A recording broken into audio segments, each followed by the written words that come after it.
I'm excited. This is the first time I've done something like this before, a live signing. This is me right now doing a live signing for my book, I Can't Make This Up. Jeff Bridges here, and I'm pitching my new book of photography. We just finished signing some of the signed copies that you guys can get at premiercollectibles.com. You can see that I'm signing it.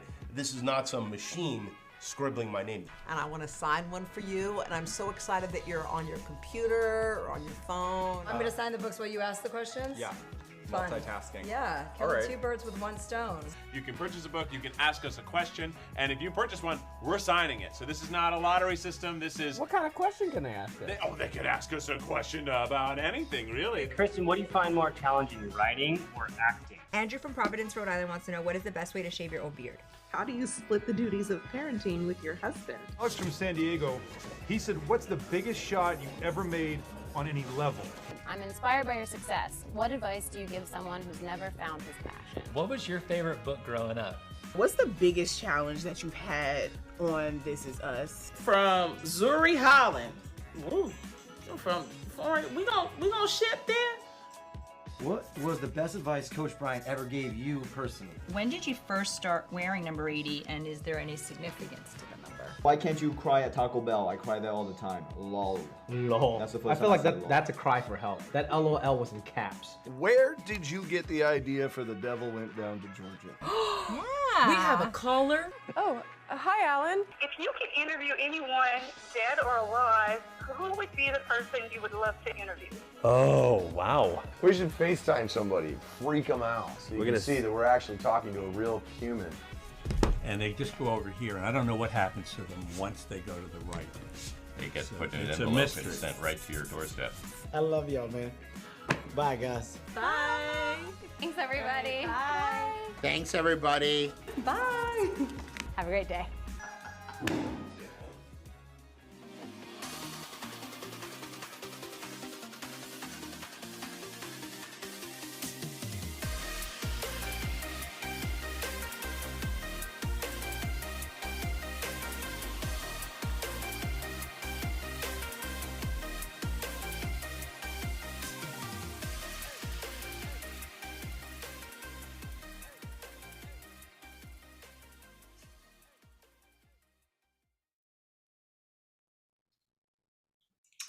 Hello, everyone.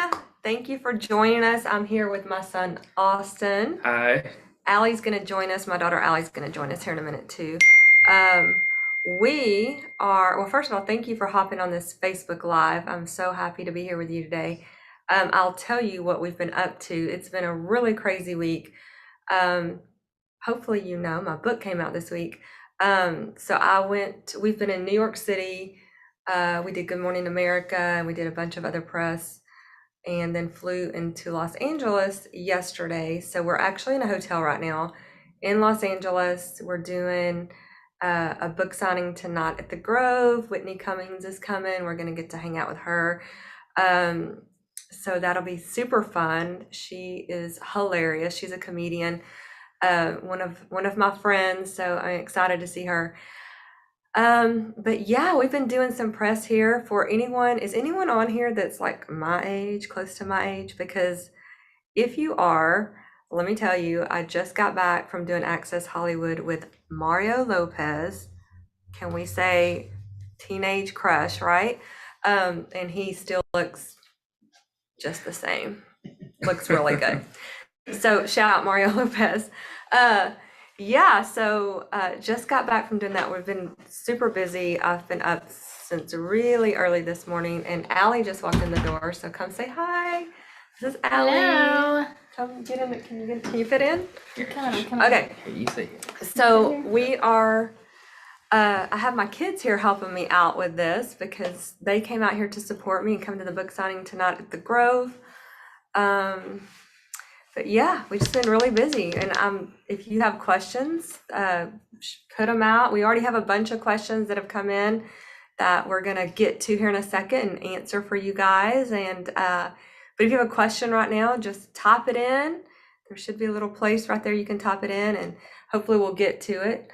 But yeah, thanks for hopping on and checking in. and getting the book. So yes, I have been, listen, these are books that are signed. I have been working on signing these books. So many that my hands started cramping up. I had to take a lot of breaks. So I've been working hard signing these books, just so you know. So make sure you get one. All right, let's jump right into the questions. Are we ready? Okay. Yeah. Sarah from Atlanta asks, what prompted you to write this book now, and did you enjoy the writing process? All right, so why did I write this book? I get asked this a lot. I just finished my 27th year of coaching at Navarro College, and obviously I have a lot of stories, a lot of experiences with the 27 years of coaching. So I've always joked around about writing a book and talked about writing a book because every time something would happen, I would say, man, I need to write a book. And I kept all these stories in my back pocket. But after Cheer came out back in 2020, I had a lot of people messaging me and reaching out to me wanting advice on really all different kinds of topics, from parenting to relationships to coaching and just really everything. So I thought honestly that was the perfect time to be serious and get serious about writing this book. Did I enjoy the writing process?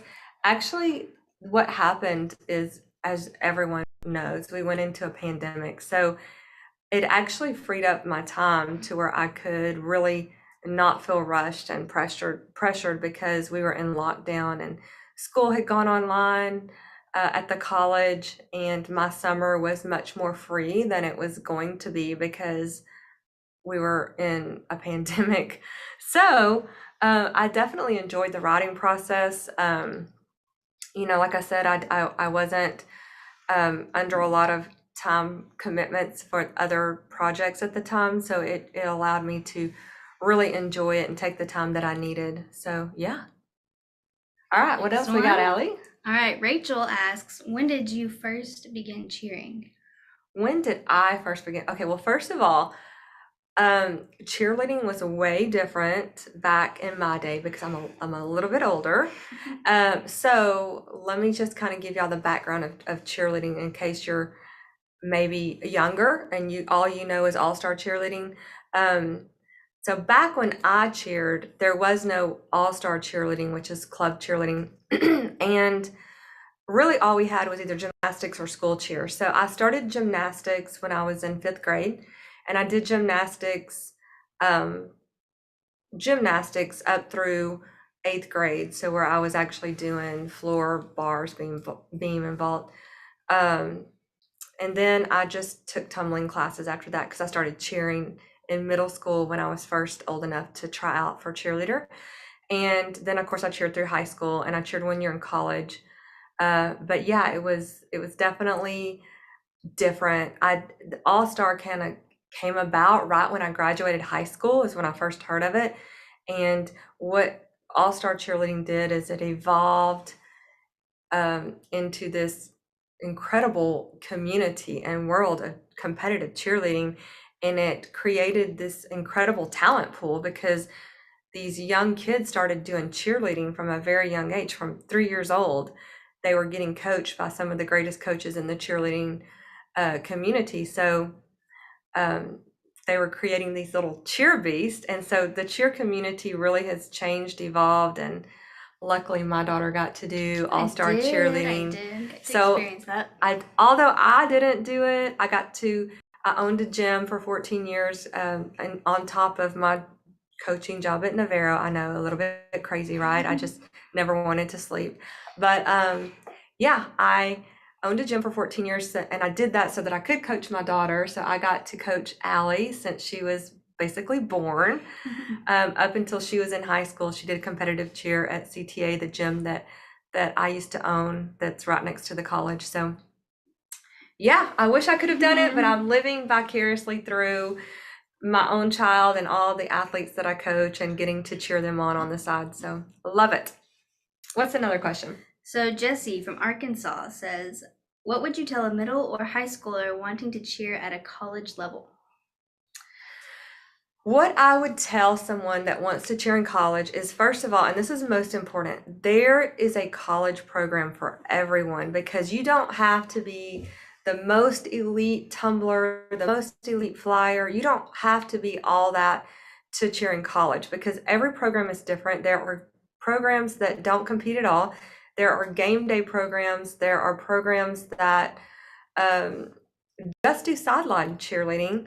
There are programs that do compete, but they compete at the intermediate level, which is a little bit lower level skills. So there's all girl teams, there's small co-ed teams, there's large co-ed teams. There really truly is a program for everyone. And what I would do, if that is a goal of yours to cheer in college, is to, first of all, go out and research what programs are out there that kind of fit your goals. And you can go to recruit clinics, you can email the coaches, go to their social media. Usually their website or their social media will have all the information that you need to know. And then, start setting some goals for yourself. If you're in middle school, you have plenty of time to set goals. So, and those goals may change, or, the school that you're looking at may change, throughout your years, based on, what you're doing, or, what you are enjoying and what you want to do, because honestly, everyone has their own thing that they love and that they're passionate about. So some people are very competitive. Some people really just enjoy cheering on the sideline. Some people want that big game day experience where they're going to a huge university, and some people want that smaller experience. So it's really just about that, and it's not a one size fits all. There truly is a program for everyone. So I definitely think that if you want to cheer in college, you just need to get out there and see what's available, and you'll find one that's perfect for you. Okay, so next one we have Kaylin from Oxford. I like this one. Okay. The biggest lesson you have learned for being a coach. Oh my goodness, the biggest lesson I've learned from being a coach. I think the biggest lesson I've learned, and I talk about this in the book, so if you've read the book, you'll know. When I was young, because I started, like I said, I've been coaching for 27 years. So I was pretty young when I started coaching. I'd only been out of college for about a year, and I did graduate from college early. So, I grew up in a pretty, middle-class family, just pretty normal childhood that, but when you're younger, you tend to think that kind of everyone is just like you and has the same experience as you. So what I learned quickly when I started coaching is that is not the case at all, that everybody comes from different backgrounds, they have different experiences, and everybody needs something different. So I do joke around a lot, and I say, really coaches need a psychology degree too, or a counseling degree, because you wear so many different hats.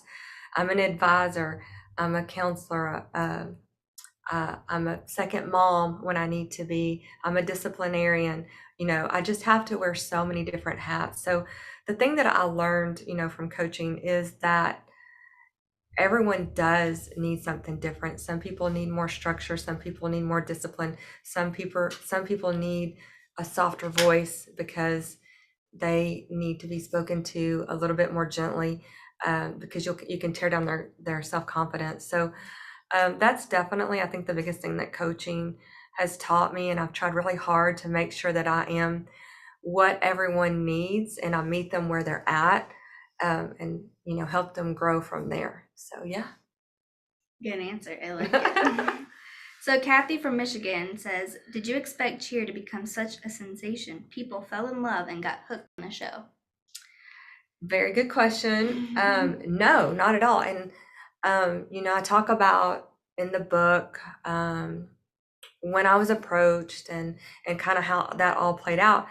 And I was approached back in 2017. So I had been working on this project for quite some time when it actually finally came out in 2020. But because cheerleading, if you are a cheerleader or in the cheer community, you know that for quite some time, cheerleading has had this stereotype of what cheerleaders are, that they're just some popular mean girl. And these movies don't help this situation because that's kind of how they show cheerleaders to be. So there's been this stereotype. I didn't think, because of that, I didn't really think that a lot of people outside of the cheer community would be interested in watching a docuseries about cheerleading. So I had no idea. None of us had any idea that this would be so big. We had no idea. So when it came out and, we started getting all this feedback and people started falling in love with it really all over the world, we were really surprised, not because we didn't think it was a great show and a great story, and we were super proud of being able to tell our story. One of the reasons that I wanted to do it was because I was so proud of the team and how athletic they were, their hard work, their work ethic, their discipline, their grit, their determination, all of those things. I just thought they were a very special group and always have been. And I didn't think that most people really understood the athleticism of the people on the team. So I was very proud to show the world what competitive cheerleading was really all about. But at the same time, like I said, I thought that because of it being cheerleading, that we wouldn't have that big of a audience to tune in. But yeah, we were all surprised and but happy that we were able to introduce the world to these athletes and what they're really capable of. I think it was very eye-opening, and so many people reached out to me and said they had no idea. They had no idea what we really did. They had no idea how athletic these kids were. And then a lot of people in the cheer community reached out to me and said, thank you for showing people who aren't in the industry what it's about. Because when I try to talk about what I do, either as a coach, as a profession, or as an athlete, it's almost, you just kind of get shrugged off and it's not really taken serious, but now it's opened people's eyes. So yeah, happy that we did it. So Peter from South Carolina says, what is something that you tell to your team after a really hard fail? The thing about it is failure is where you grow the most and you learn the most. So I always say you never lose, you only learn. And yes, it hurts, and yes, it does not feel good, but the growth that you can have for yourself is so huge that you have to have failure in order to grow and be better and do better and not stay complacent. And not only that, which is the most important, but it motivates you to, work hard. So you shouldn't ever look at it as defeat. You just look at it as a learning opportunity. Jackie from Chicago asks, what's something you want your fans to take away from reading your book? I think obviously life has been really difficult the past couple of years, I think, for everybody in the world. And some of the principles that I talk about are just ways to get through hard times and staying positive, keeping your mental health really strong, being resilient and pushing through really difficult times, and preparation, how to prepare for surprises or these times that you're going to go through. The different core values that I think are important for being a great leader also. But most importantly, right now, what really hits home that I think we all need is some mat talk, learning how to mat talk ourselves through this, really tough past couple of years that we've experienced. So hopefully, everyone will take that away and learn how to be strong and resilient and feel good about themselves. Olivia from Louisville, Kentucky asks, how did you like being on Dancing with the Stars? What was your experience like? Ooh, that's a good question. So I definitely talk about that in the book because number one, well, first of all, let me say this. Dancing with the Stars, I have been such a huge fan since season 1. it was an absolute dream to even be asked to be on Dancing with the Stars. So I would do it all again in a heartbeat. However, it was the hardest thing that I've ever done. And I talk about the struggles that I went through and the hard times, in the book. And I think the important thing about that is it was really good for me to, number one, get out of my comfort zone. Well, I could really go into detail about this. So how long do we have? How long do we want to talk about Dancing with the Stars? I think the biggest thing is a lot of people thought that because I came from a cheerleading background that it would just be so easy for me because they just assumed that dance and cheerleading kind of were one and the same, and they are completely different. They are not the same at all. Your posture, everything completely different. I didn't know any of the terminology. I didn't know how to do any of the steps. So I was really starting from scratch, from zero, knew nothing. You don't get a day off. You're learning one thing after another, and then you start over. You're on national television live. So, I mean, anything can happen. It's pretty terrifying. And then, of course, the media was putting such a big spin on, how the coach is being coached. How's she going to handle it? So it was just a lot of, pressure on myself and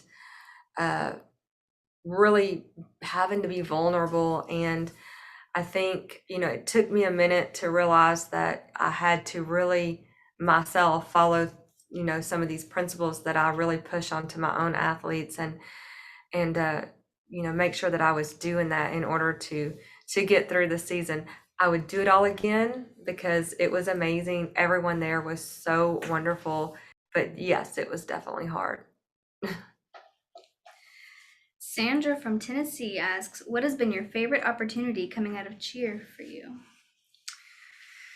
My favorite opportunity, well, I mean, obviously, we just talked about Dancing with the Stars. That was definitely a dream come true for me. So that's on the top, no matter how hard it was. It was definitely something I would do again. But I had so many great opportunities, from going on the Ellen Show to being able to meet Oprah Winfrey, who was someone that I really admire. And just meet some really great people. I've had some great business opportunities that I've taken advantage of. I had a lot of opportunities come my way, but obviously I wanted to look through those and see which ones were in line with my values and goals. And so I have some projects that I'm working on, some things coming up that we're going to be announcing here really soon in the next probably couple of weeks that I think you're going to be super excited about. I'm definitely super excited about it. So stay tuned for that. Be looking for this announcement. It'll be here really soon. Okay, so Tyler from San Antonio asks, he said, I'm so excited for season 2. And then he asked, are there any spoilers you can tell us? Oh my goodness. You know what? I haven't even seen season 2. So I know what happened. I lived it. I lived it. And I will tell you this. This is all I will tell you. It was the hardest 2 years of my coaching career for many, many reasons. Obviously, the pandemic was a huge part of that, but just a bunch of struggles that we were going through. And so, yeah, you will get to see 2 of the toughest years of my coaching career. So we'll see what happens. Marky from Tampa asked, what is your favorite moment from the show? What is my favorite moment from the show? And I would assume that would be season 1, a question about season 1. I can't, obviously the last episode where we're actually at competition, when I first watched the show, I remember watching that episode, and although I knew it happened, I was there, I lived it. My heart was racing, I was shaking, I felt all of these nerves as if I was there, and as if I didn't know what was going to happen, even though I did. But so probably that episode where it actually shows everything that we went through, from Austin getting injured and us having to go back with this very short amount of time to try to figure out, who we were going to put in and what we're going to do. And then that moment of running into the ocean. And, those are just, that's what we do this for, these feelings of success. And so it's just something you can't describe unless you've actually been there. So that has to be obviously, one of my favorite moments from season 1 is reliving that, moment that I'll remember forever. And just rewatched that episode. Cried like a baby all over again. I know, right? I cried. Y'all, I cried multiple times. Acting like I didn't know what was about to happen. I was like, oh, what's going to happen? Right? That's so crazy. Amanda from Dallas asked, what is your favorite part, or what was your favorite part of filming? What was my favorite part of filming? I think just getting to know the crew. They were really, became like our family. We were with them so much. They filmed like 12 hours a day. Obviously not we didn't practice 12 hours a day, but they were there with us every day for practice. And then they were, and they came home with us. They were in my office a lot. So we spent a lot of time together. So I think just getting to know them and the relationships that we built with the film crew, that was really fun and really special. So, yeah. Miranda from Virginia asked, what has life been like since Cheer began airing on Netflix? Well, that's an interesting question. Well, when it came out in 2020, life got really wild, really, really fast. I talk about some of those experiences in the book, from the crazy press that we were doing with those, like I said, the getting to meet Ellen and getting to meet Oprah and these really wonderful experiences, to some of the not so fun experiences where the negative comments and the strange things that were happening around campus, but I guess that just all comes with it. We just, like I said, it was such a shock at how big it was. We weren't prepared for that. But then quickly, we went into a pandemic. So things slowed down. They basically went from 100 to 0. We went from 0 to 100 and then back from 100 to 0 really fast. So, the whole world pretty much shut down, and it slowed us down quite a bit. And honestly, I'm from a small town. So nothing really feels different, because I still have my same circle of friends. I still do the same thing. I still go to my same job, still wake up every day and, put my clothes on just like everybody else. So, it's different, but it's not, I guess, if that kind of makes sense. I would And agree we have with a that. couple of minutes left, so do you want to finish on those rapid questions? Oh yeah, we have what is it? Okay. What does it say? 22 questions in 2 minutes. Am I reading these to you? I'm supposed to answer these questions in Rapidly, 2 minutes. I would Okay, so I'm gonna assume. say pass if I don't know the answer. Because I Okay. get nervous. It's like a game. Okay, are you ready? Okay, yeah. Where were you born? Alabama. Who would you want to play you in a movie? Sandra Bullock. What was your first job? I worked at Catfish King. What chore do you hate doing? The dishes. What's your biggest fear? Snakes. Oh my gosh. Who makes you laugh the most? My family. What is the one thing you need to have in your fridge at all times?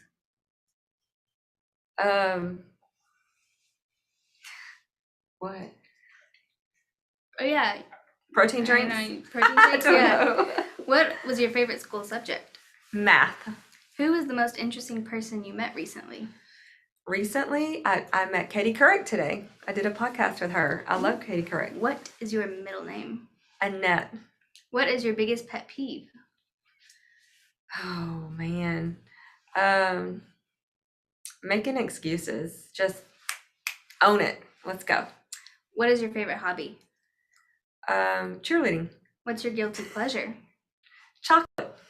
Do you have any hidden talents? No, not a one. What color is your toothbrush? Oh my gosh, I get a new toothbrush quite often. So it's whatever color is the new toothbrush. I don't know. Ooh. Right now it's purple. This one will take a while. What's your pet's name? Well, let's see. We have Peanut, who's a Chihuahua. a 2.8-pound Chihuahua. Mila is my golden doodle. Stevie, Maya, and then she has Rosie. Daisy, Phoebe, Oh, Rosie, Daisy, Tilly. Phoebe, Rosie, and Tilly. What's your favorite word? What? Your favorite word? Say it. Do you have a favorite word? You gonna pass? Pass. What is the last album you bought or streamed? Taylor Swift's version of Red. What is the last gift you gave? Oh, what is the last gift I gave? Well, it was Christmas, so I don't know. So, a few. A cell phone. Yes. I gave y'all a cell Yes, phone. get a phone. There we go. What cause is dear to your heart?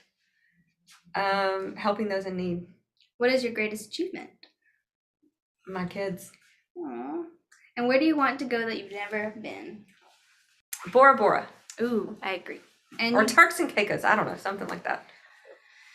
That's all. You did it. 22 questions in 2 minutes. Yay! Okay, guys, thank y'all so much for joining us in our little hotel room here in LA.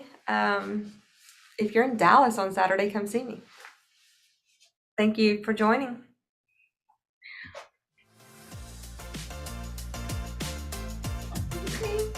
That was exactly 30 minutes. You're so good. Okay. Oh my gosh. Hey, this is John Acuff, New York Times best-selling author of 7 books and someone who's done a live signing. If you like the one you just watched, make sure you check out our YouTube channel. It's full of amazing authors having great conversations and signing books for viewers just like you. So make sure you subscribe, and thanks for watching today.